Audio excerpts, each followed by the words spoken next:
الله الرحمن الرحيم الحمد لله حمدا كثيرا طيبا مباركا فيه كما يحب ربنا ويرضاه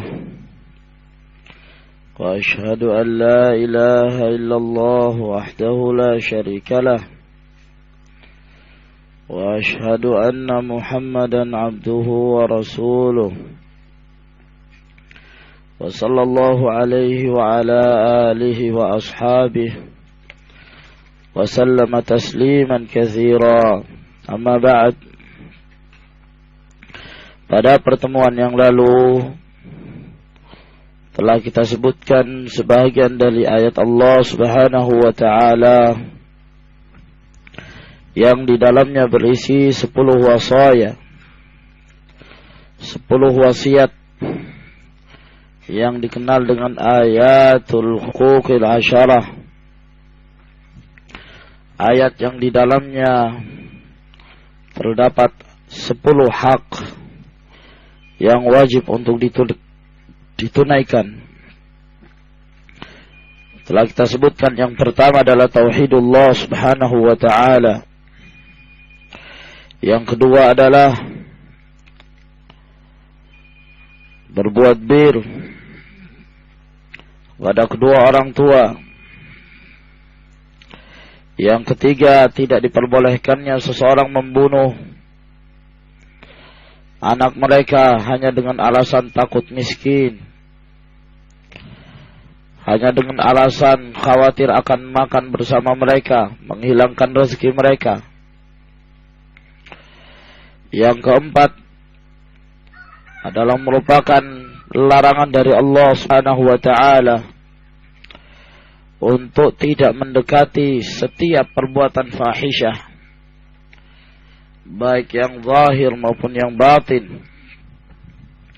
Yang kelima adalah larangan membunuh jiwa yang diharamkan oleh Allah Subhanahu wa taala untuk ditumpahkan darahnya. Kemudian setelah itu Allah Subhanahu wa taala melanjutkan, wala taqrabu malal yatimi illa billati hiya ahsan hatta yablugha ashuddah. Dan jangan kalian mendekati harta anak yatim, yakni jangan kalian menggunakannya mencakup seluruh berbagai macam cara dan penggunaan yang akan menjadikan kerugian, yang akan menghilangkan harta dari anak yatim tersebut. Yang dimaksud dengan anak yatim adalah seseorang yang telah ditinggalkan oleh ayahnya dalam keadaan dia belum mencapai usia balik. Ya. Maka apabila seorang telah mencapai usia balik, maka tidak lagi dikatakan yatim di dalam istilah syara'. Maka di dalam ayat ini Allah Subhanahu wa taala memperingatkan pada kaum mukminin,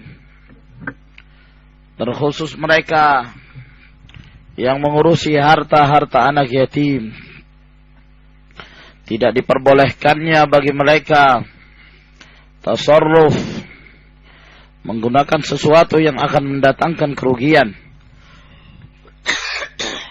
terhadap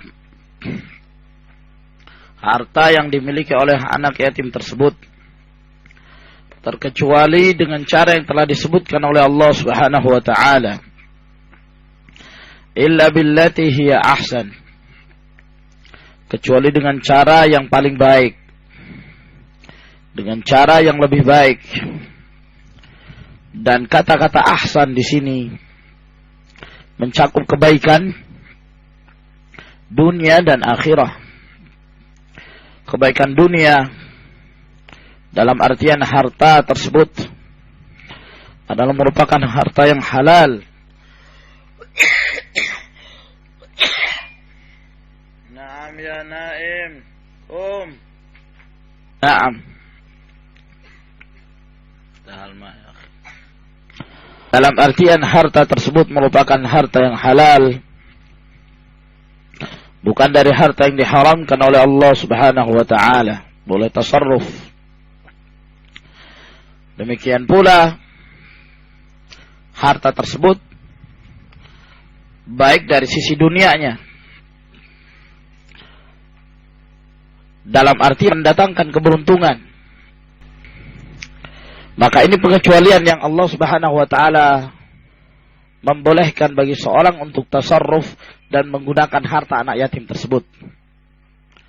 Maka apabila ada dua orang yang ingin memanfaatkan harta dari anak yatim tersebut, salah satunya mendatangkan keuntungan lebih daripada yang satunya, yang lainnya, maka didahulukan yang lebih mendatangkan keuntungan lebih banyak, dengan syarat tidak tercampur padanya perkara-perkara yang diharamkan oleh Allah Subhanahu wa taala. Akan tetapi apabila dari sisi keuntungan duniawi mendatangkan harta lebih banyak, tapi ternyata tercampur dengan harta yang haram, ataukah hasilnya adalah hasil yang riba dan yang semisalnya dari yang diharamkan oleh Allah Subhanahu wa taala, maka didahulukan yang di sana mendatangkan keuntungan walaupun sedikit akan tetapi halal. Inilah yang dimaksud oleh Allah Subhanahu wa taala illa billatihi ahsan, yaitu memanfaatkan harta anak yatim tersebut dengan cara yang lebih baik, kebaikan di dunia dan akhirat. Hatta yablugha asyuddah, sampai dia mencapai usia baligh. Yablugha asyuddah, sampai mencapai asyuddahu. Al-Imam Malik rahimahullah menjelaskan tentang makna ayat ini, hatta yablugha asyuddah. Yang dimaksud adalah ar-rushd wa zawalus safah ma'al bulugh. Telah mencapai usia balik dan telah hilang kepandiran, kebodohan yang ada pada dia, dan dia seorang yang rasyid. Ya. Dia seorang yang rasyid dalam artian dia mempunyai akal yang sehat dan memiliki kekuatan secara akal dan secara jasmani di dalam memanfaatkan hartanya. Sebab terkadang ada seorang yang telah mencapai usia balik tapi pada akalnya masih ada kekurangan, gitu. Ya, dan belum bisa diberikan kebebasan di dalam memanfaatkan harta yang dia miliki, sebab dikhawatirkan akan justru mendatangkan kerugian, ya, atau ditipu oleh yang lainnya. Maka dalam hal ini apabila seorang yang telah mencapai usia balik akan tapi tidak punya rushd di dalam muamalah memanfaatkan hartanya, maka tidak dikatakan ya bulugha asyuddah. Jadi yang dimaksud dengan bulughul asyuddah adalah balik, akan tetapi dia memiliki kemampuan secara akal dan secara jasmani di dalam memanfaatkan hartanya tersebut. Ini wasiat yang ke-6. Lalu wasiat yang ke-7 yang disebutkan oleh Allah Subhanahu wa taala, wa auful kaila wal mizana bil qisti la nukallifu nafsan illa wus'aha. Wa aufu, dan sempurnakanlah al-kaila, apa-apa yang ditakar seperti literan, ya, dan yang semisalnya. Wal mizana, dan demikian pula timbangan, sempurnakanlah di saat kalian hendak menimbang dalam berjual beli. Allah Subhanahu wa taala menuntun kita ke arah yang lebih baik untuk bersikap jujur di dalam bermuamalah di antara sama manusia. Jangan kita rugikan mereka, jangan kita kurangi timbangannya. Sebab Allah Subhanahu wa taala memberikan ancaman di dalam firman-Nya, wailul lil mutaffifin alladzina idza iktalu aw wazanuhum yukhsirun. Alladzina idza iktalu 'ala an-nasi yastawfun wa idza qaluhum aw wazanuhum yukhsirun. Naam. Barakallahu fikum. Dilarang oleh Allah Subhanahu wa taala sedikit yang dilakukan dengan cara mengurangi timbangan atau takaran, itu akan dinilai oleh Allah Subhanahu wa taala sebagai salah satu dosa yang sangat besar. Oleh karena itu Allah Subhanahu wa taala memerintahkan untuk menyempurnakan. Menyempurnakan dalam artian betul dan sesuai dengan ukuran yang telah ditetapkan, tanpa mengurangi, tanpa berbuat kecurangan. Sebab yang demikian akan menyebabkan hilangnya barakah dalam hal jual beli seseorang. Fa in katama wa kadaba muhiqat barakatu bai'ihima. Apabila mereka menyembunyikan dan mereka berdusta dalam hal jual beli tersebut, akan dihilangkan barakah dari jual beli mereka. Naam. Lalu Allah Subhanahu wa taala mengatakan, la nukallifu nafsan illa wus'aha. Kami tidak memberikan beban pada seorang kecuali yang dia sanggup untuk melakukannya. Di sini Allah Subhanahu wa taala memberikan keringanan bagi mereka yang telah berupaya untuk berbuat jujur, yang telah berupaya untuk menyempurnakan timbangan dan takarannya. Sehingga kalau terjadi suatu saat misalnya, ya, dia menakar ataukah dia menimbang, yang dia menganggap bahwa dia telah jujur dalam hal menimbang dan menakar, ternyata qadarullah ma syaa fa'al, mungkin terjadi kekeliruan, terjadi kesalahan, ternyata kurang, ya, tidak sebagaimana yang telah ditetapkan, bukan karena kesengajaan dia, ya, akan tetapi dia telah berusaha untuk berbuat jujur, dia telah berusaha untuk menyempurnakan dalam hal penakaran dan timbangan, akan tetapi ada mungkin karena sesuatu kelalaian, maka dalam hal ini Allah Subhanahu wa taala tidak mengenakan padanya dosa. Sebab Allah tidak memberikan beban kepada seorang kecuali apabila dia sanggup untuk mengerjakannya. Maka oleh karena itu Allah Subhanahu wa taala menyebutkan setelah memerintahkan untuk menyempurnakan dengan firman-Nya, la nukallifu nafsan illa wus'aha. Kami tidak memberikan beban kecuali yang mereka sanggup untuk mengerjakannya. Akan tapi kalau disebabkan karena kesengajaan, maka ini adalah merupakan salah satu pelanggaran dan dosa yang sangat besar di sisi Allah Subhanahu wa taala. Sebagian dari para pedagang kaum muslimin, ya, mereka terkadang menginginkan harta dan menginginkan keuntungan yang lebih banyak, sehingga mereka selalu curang di dalam penakaran-penakaran tersebut. Terkadang di antara mereka ada yang sampai literannya itu dipukul ke atas, ya. Nah, kelihatannya di atas, ya, ini sesuai, ya, ini 1 liter, ya. Bahkan mungkin dia katakan ditambah. Nah, padahal di bawahnya itu dinaikkan lagi ke atas. Nah, maka ini ikhwan fillah azakumullah merupakan suatu tindakan kecurangan.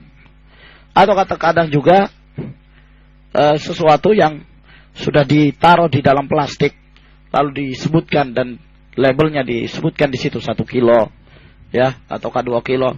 Ternyata setelah ditimbang kurang. Nah, oleh karena itu bagi seorang yang hendak membeli kembali dalam hal ini, ya, semestinya mereka menjual di saat mereka membeli, maka dilakukan penimbangan ulang kembali, ya, dilakukan penimbangan ulang kembali sebagaimana yang dianjurkan oleh Rasulullah sallallahu alaihi wasallam. Naam. Namun terkadang, ya, seperti di supermarket, enggak mungkin, ya kan, ya, karena itu sudah dalam berbentuk plastik, ya. Akan tapi terkadang mereka menyebutkan ini 1 kilo, ternyata kurang dari 1 kilo, maka ini Allahul musta'an, dosanya bagi mereka yang menimbangnya, ya, dan seseorang membeli sesuai dengan apa yang terdapat pada kantong plastik tersebut. Wallahu a'lam bishawab. Kemudian wasiat yang ke-8, Allah Subhanahu wa taala mengatakan, wa idza qultum fa'dilu walau kana dza qurba. Apabila kalian berkata, berucap, maka hendaklah kalian berbuat adil Walaupun kepada kerabat kalian, kepada siapapun. Jangan disebabkan karena dia adalah kerabat kalian, kemudian kalian tidak mampu untuk berkata jujur, untuk berbuat adil terhadap mereka. Dan jangan pula disebabkan karena kebencian kalian pada satu kaum, kebencian kalian pada seorang menyebabkan kalian pun tidak jujur berbuat zalim.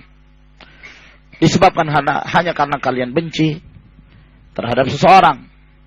Allah Subhanahu wa taala berfirman, "Wala yajrimannakum syana'anu qaumin ala alla ta'dilu, i'dilu huwa aqrabu littaqwa." Janganlah membawa kalian disebabkan karena bencinya kalian pada seorang, kalian berbuat jarimah, berbuat dosa, yaitu kalian tidak berbuat adil terhadap mereka. Berbuat adillah, sebab adil itu lebih mendekatkan diri kepada ketakwaan kepada Allah Subhanahu wa ta'ala. Nah, maka berbuat adil terhadap siapa saja. Akan tetapi yang dimaksud dengan adil di dalam istilah syar'i adalah menempatkan sesuatu pada tempatnya. Menempatkan sesuatu pada tempatnya. Bukan yang dimaksud keadilan di dalam istilah syara' al-musawah, persamaan.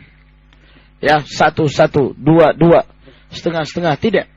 Akan tetapi yang dimaksud dengan adil dalam istilah syara' adalah kullun fi mawdi'ih. Ya, masing-masing pada tempatnya. Tidak zalim, sebab lawan daripada adil adalah kezaliman, dan zalim adalah menempatkan sesuatu bukan pada tempatnya. Misalnya dalam hal warisan, termasuk keadilan apabila seseorang meninggalkan anak laki dan perempuan, maka anak laki mendapatkan 2 kali lipat daripada anak wanita. Dan ini keadilan dalam istilah syara'. Nah, demikian pula dalam hal pembagian ghanimah misalnya. Bagi seorang pemimpin untuk melihat kemaslahatan, ketika melihat seseorang lebih pantas untuk mendapatkan harta yang lebih banyak, dalam rangka untuk mendekatkan hatinya kepada Islam, maka bagi seorang amir, pemimpin, untuk memilih hal tersebut dan memberikan lebih banyak daripada yang lainnya yang mereka lebih lama masuk ke dalam Islam.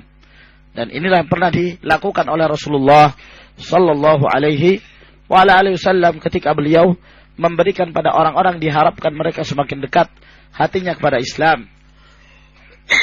Disebabkan karena mereka masuk Islam baru saja, ya, pada Fathu Makkah, seperti Abu Sufyan, ya, Uyainah bin Hisn, dan yang lainnya dari para sahabat yang mereka diharapkan untuk semakin lekat hatinya dengan Islam. Nah, dan tidak diberikan pada sebagian dari kalangan para sahabat, bahkan di antara para sahabat as-sabiqun al-awwalun tidak mendapatkan bagian sama sekali. Tidak diberikan oleh Rasulullah sallallahu alaihi wasallam. Ya. Lalu kemudian ada seorang yang ternyata itu menjadi tokoh Khawarij, yang menjadi penyebab timbulnya Khawarij, yang kemudian menegur Rasulullah SAW. I'dil ya Rasulullah. Berbuat adillah ya Rasulullah. Bayangkan. Dia menyangka bahwa adil itu adalah persamaan. Kalau ini 1, semua juga harus mendapat 1. Yang itu 2, semua juga harus mendapatkan 2. Kata Rasulullah SAW, "Faman lam ya'dil idza lam ya'dilillah. Faman ya'dil idza lam ya'dilillah wa rasuluh." Siapa yang akan berbuat adil kalau Allah dan Rasulnya tidak berbuat adil? Kok dituduh perbuatan ini merupakan perbuatan yang tidak adil? Rasulullah sallallahu alaihi wasallam merupakan utusan Allah Subhanahu wa taala, dan beliau berbuat berdasarkan wahyu, dan Allah Subhanahu wa taala mengetahui apa yang diamalkan oleh Rasulullah sallallahu alaihi wasallam. Menuduh Rasulullah tidak adil berarti menuduh Allah Subhanahu wa taala yang memerintahkan Rasulnya untuk membagi hal tersebut juga tidak adil. Maka ikhwan fillah azakumullah, al-adl, ya, harus kita lihat kepada syariat. Apakah yang demikian ini sesuai dengan syariat Allah Subhanahu wa taala atau tidak? Dalam hal persamaan antara hak wanita dan lelaki, tidak bisa kemudian bersikap adil dalam segala hal. Ya, para wanita tidak boleh menjadi pemimpin, berbeda dengan laki-laki. Naam, dan demikian seterusnya. Ya, walau kana dza qurba, berbuat adil walaupun kepada karib kerabat kalian. Siapapun berkata yang jujur. Qulil haqqa walau kana murran. Katakan yang benar walaupun itu pahit. Sampai kata Nabi sallallahu alaihi wasallam, "Fa wallah, law kanat Fatimah bintu Muhammad saraqat laqata'tu yadaha." Demi Allah, kalau sekiranya Fatimah